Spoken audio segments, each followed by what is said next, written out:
Alors la méthode qu'on a vue avec l'équerre fonctionne très bien, mais elle a encore une fois l'inconvénient d'engendrer des erreurs de tracé, puisque on l'a vu, l'équerre, on pourrait la placer de façon approximative, et puis après pour reporter la longueur entre l'axe D et puis le point M, la reporter de l'autre côté, bon si je le fais au compas ça va, si je dois mesurer, c'est déjà moins pratique.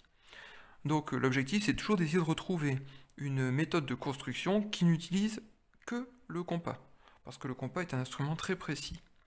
Alors pour ça on va essayer de se souvenir des propriétés de la médiatrice. Alors je vais reprendre la construction qu'on avait faite précédemment pour avoir une vue de ce qu'on veut obtenir à la fin, et je sais que la droite D est la médiatrice du segment MM'.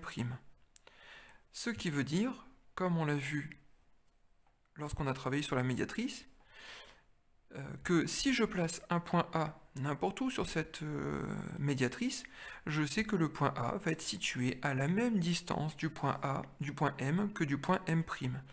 C'est-à-dire que AM sera égal à AM'.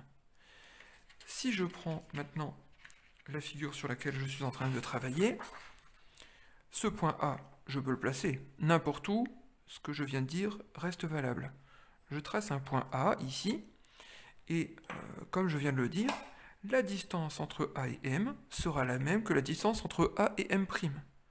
Donc avec mon compas, je peux prendre l'écartement entre le point A et le point M, le plus précisément possible, et je sais que le point M' va être situé sur le cercle de centre A et de rayon AM, puisque AM' est égal à AM.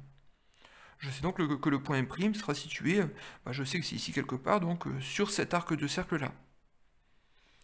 Et bien de la même façon, si je place un point B ici, par exemple, eh bien je sais que la longueur BM sera aussi égale à la longueur BM'.